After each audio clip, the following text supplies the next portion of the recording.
Standard 11 Math Part First Chapter 4 Determinants and Matrices मध्ये आपण consistency of three equations in two variables त्यामधलं start example first. Verify the consistency of the following equations: 2x plus 2y equal to negative 2, x plus y equal to negative 1, and 3x plus 3y equal to negative 5. Now these three equations are linear equations in where there are two variables, x and y are variables. Now given equations are 2x plus 2y equal to negative 1, x plus y equal to negative 1, and 3x plus 3y equal to negative 5. यावरून आपण हे equation standard form मध्ये लिहून घेऊ आधी. 2x plus 2y plus 2 equal to 0. 2x plus 2y plus 2 equal to 0. Then second equation, x plus y plus 1 equal to 0. 3x plus 3y plus 5 equal to 0. So these are three linear equations and in a variable x and y. हेच आपण value काढू डिटर्मिनंटची. Determinant लिहू आपण ते. To take coefficient of x and y and constant. 2 2 2 2 2, then 1 1 1, and 3 3 5. Now solve these determinant by using expansion formula. मग 2 ने multiply करायचे. 1 into 5 5, minus 3 into 1 3, minus 2 ने मल्टिप्लाय करायचे. 1 into 5 5, minus 3 into 1 3, plus 2 1 into 3 3, and 3 into 1 3 equal to 2 in bracket. 5 minus 3 2, minus 2 5 minus 3 2, plus 2 3 minus 3 0. 2 into 0 0. 2 into 2 4, minus 2 into 2 4, plus 0. 4 minus 4 0. Therefore value of here determinant D equal to 0. तर इथे एक condition satisfy झाली की डिटर्मिनंटची value 0 आलेली आहे. पण आता आपण सोल्युशन बघू. कॉमन सोल्युशन आहे का? This is necessary condition that D equal to 0 is a necessary condition that the equations are consistent. But this is not sufficient. But this condition is not sufficient. For now we check whether their solution is common or not. But not sufficient. D equal to 0 आहे. तर ही condition आहे की जेव्हा equation consistence असतात, त्यांच्यामध्ये consistency असते, तेव्हा डिटर्मिनंटची value 0 येणार आहेच. पण सोल्युशन कॉमन. अजून एक कंडिशन काय आहे तर ह्यांच्यामध्ये सोल्युशन सुद्धा कॉमन पाहिजे. तर आता आपण चेक करू की ह्यांच्या तिन्ही इक्वेशन मध्ये सोल्युशन काही कॉमन येतं का ते. आता हे आपण इथे इक्वेशन लिहिले. आता आपण दोन इक्वेशनचा आधी विचार करू. 2x plus 2y equal to negative 2 and x plus y equal to negative 1. आता इथे आपण ह्या इक्वेशनला 2 ने मल्टिप्लाय करू आणि ह्या इक्वेशनला 1 ने मल्टिप्लाय करू. Therefore 2x plus 2y equal to negative 2 and 2x plus 2y equal to 2 into negative 1 means negative 2. आता ह्याच्यामध्ये काय करायचं? सबट्रॅक्शन घ्यायचे. Subtract. So change sign. Minus the plus, plus the minus, plus the minus. Now 2x minus 2x means 0, and 2y minus 2y means 0, and 2 minus 2 plus 2 means 0.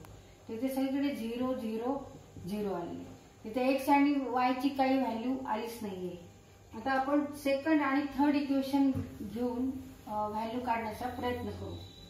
तर second equation आहे x plus y equal to negative 1, तसंच 3x plus 3y equal to negative 5. हे दोन equation आपण solve करू आणि इथे x आणि y ची व्हॅल्यू काढू आपण. इथे 3 ने मल्टिप्लाय करू ह्या इक्वेशनला. 3x plus Y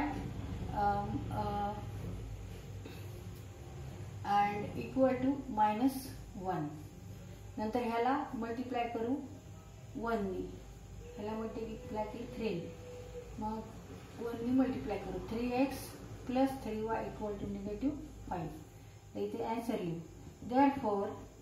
therefore 3x plus 3y equal to -3 and 1 into 3x plus 3y equal to -5. तर सबट्रॅक्ट करायचं, साइन चेंज करायचे. 3x minus 3x 0, 3y minus 3y 0 आणि इथे 2. तर इथे सुद्धा x आणि y ची व्हॅल्यू काही निघत नाही, म्हणजे ह्या तिन्ही इक्वेशन मध्ये कॉमन सोल्युशन नाहीये. त्यामुळे आपण काय लिहू शकतो की equations are not consistent. Therefore answer, equations have no common solution. Therefore equations are not consistent. Example 2. Examine the consistency of the following equations. First, x plus y equal to 2, 2x plus 3y equal to 5, 3x minus 2y equal to 1. आता इथे आपण आधी हे equation standard form मध्ये लिहू. Standard form मध्ये x plus y minus 2 equal to 0, 2x plus 3y minus 5 equal to 0, 3x minus 2y minus 1, 3x minus 2y minus 1 equal to 0. आता हे स्टँडर्ड फॉर्म मध्ये आपण इक्वेशन लिहिले. तर इथे आपण दोन इक्वेशन्स घेऊन x आणि y ची व्हॅल्यू काढू. कोणते दोन इक्वेशन घेतले ते चालतात. हे दोन इक्वेशन घेऊ. x plus y minus 2 equal to 0, 2x plus 3y minus 5 equal to 0. किंवा इथे x ची किंवा y ची किंमत काढायची आणि ती दुसऱ्या इक्वेशन मध्ये ठेवायची, असंही चालतं. आता x plus y minus 2 equal to 0. Therefore x equal to x plus y minus 2 equal to 0. Therefore x equal to minus y plus 2. असं पण आपण ही व्हॅल्यू सुद्धा x ची व्हॅल्यू कोणत्या इक्वेशन मध्ये ठेवून परत y ची किंमत काढू शकतो. किंवा दोन इक्वेशन सॉल्व्ह करून आपण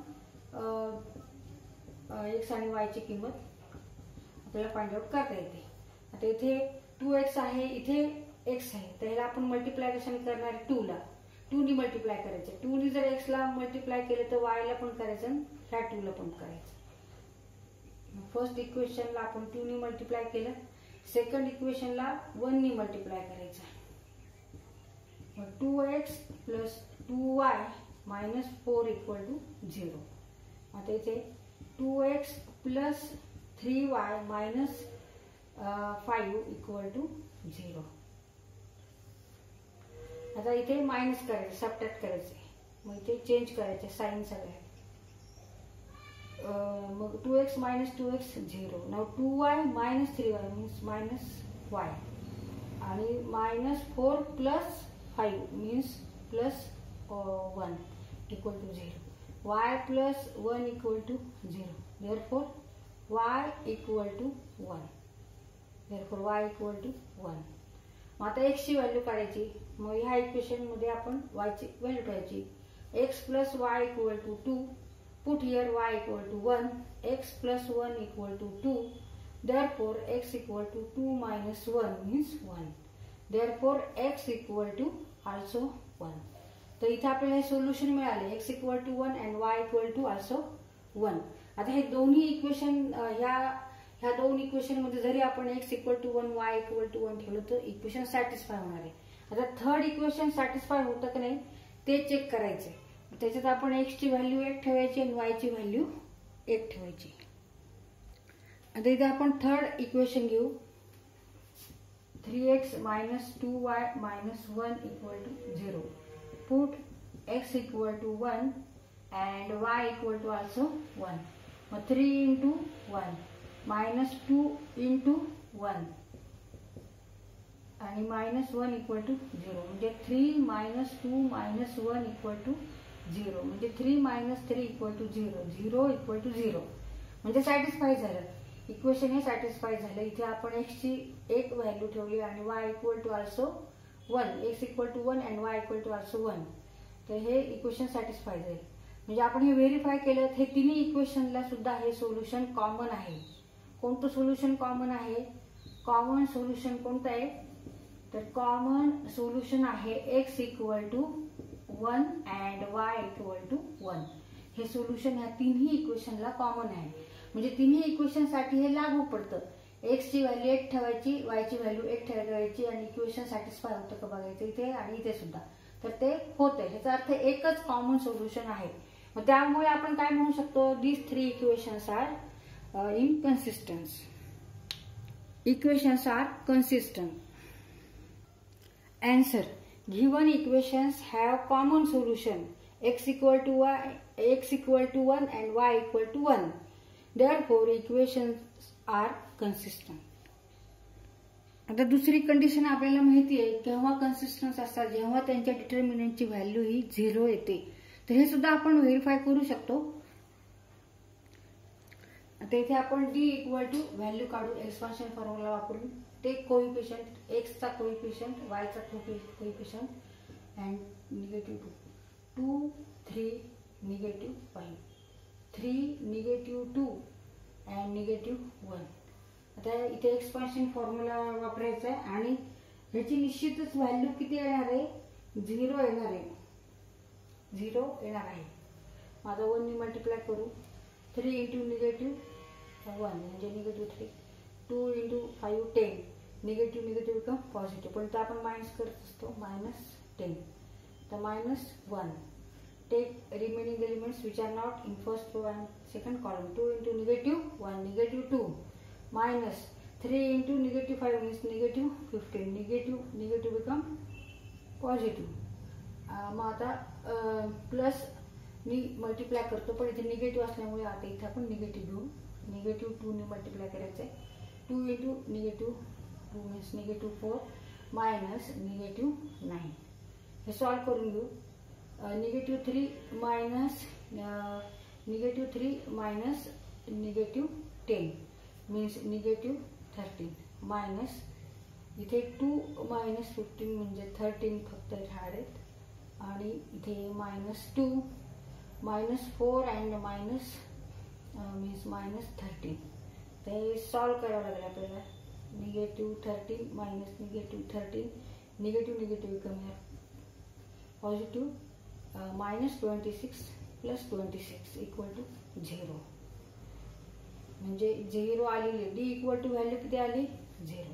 मग when d is 0, the value of determinant d equal to 0, then equations are consistent. आणि त्यांचे सोल्युशन सुद्धा कॉमन आलेले आहे. x equal to 1 and y equal to 1. त्यामुळे आपण गॅरंटीने म्हणू शकतो की इक्वेशन्स आर कन्सिस्टंट.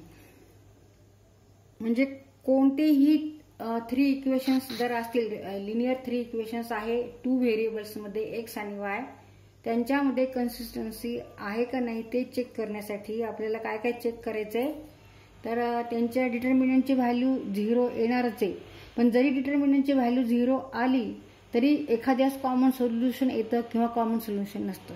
तर आपल्याला जर कॉमन सोल्युशन असेल तर ह्याचा अर्थ ते इक्वेशन्स लिनियर आहेत. मग हे आपल्याला चेक करायची गरज नाही. डिटर्मिनंटची व्हॅल्यू ही निश्चितच 0 येणार आहे. पण डिटर्मिनंटची व्हॅल्यू 0 आहे त्यावरून आपण असं नाही ठरवू शकत की these 3 इक्वेशन्स आर इनकन्सिस्टंट असं नाही, आर कन्सिस्टंट असं नाही ठरवू शकत. त्यासाठी आपल्याला कॉमन सोल्युशन आहे का नाही ते चेक करावं लागतं. तर एक्झाम्पल 2, x प्लस 2y मायनस 3 equal to 0, 7x plus 4y minus 11 equal to 0 and 2x plus 3y plus 1 equal to 0.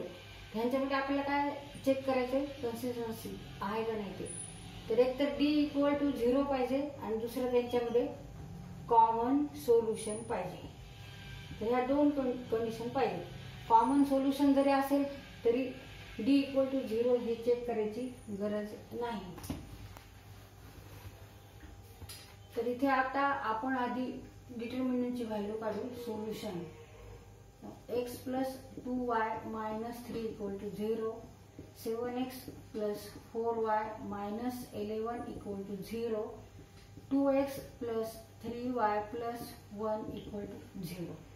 D equal to, take coefficient of x and y, 1, 2, the 1, 2, negative 3, 7, 4, negative 11, 2, 3, 1, 2, 3, 1. आता solve करू. पहिल्यांदा 1 ने multiply करायचं. 4 into 1 4 minus 3 into 11 33, पण ते negative आहे. Negative positive negative 33, negative 2 ने multiply करायचं. 7 into 1 7 minus 2 into 11 22, पण ते मायनस मायनस प्लस होईल 22 मायनस. आता प्लस असतं पण आता इथे मायनस आहे म्हणून मायनस लिहावं लागेल आपल्याला. -3 आणि 7 into 3 21, -2 into 4 8. आता हे सॉल्व करून घेऊ.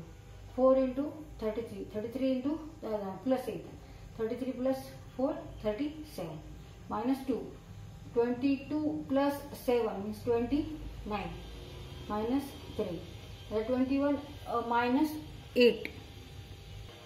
ते सॉल्व करायचे. 37 minus 29 into 2 58 minus 39. ते सॉल्व करायचं. -39 and 7 -2 -58 means -60. आन्सर काय आलं इथं डिटर्मिनंटचं? D equal to -60 and which is not equal to 0. डिटर्मिनंटची value 0 नाही. याचा अर्थ काय? These three equations are not consistent. Answer, given system of equation is not consistent.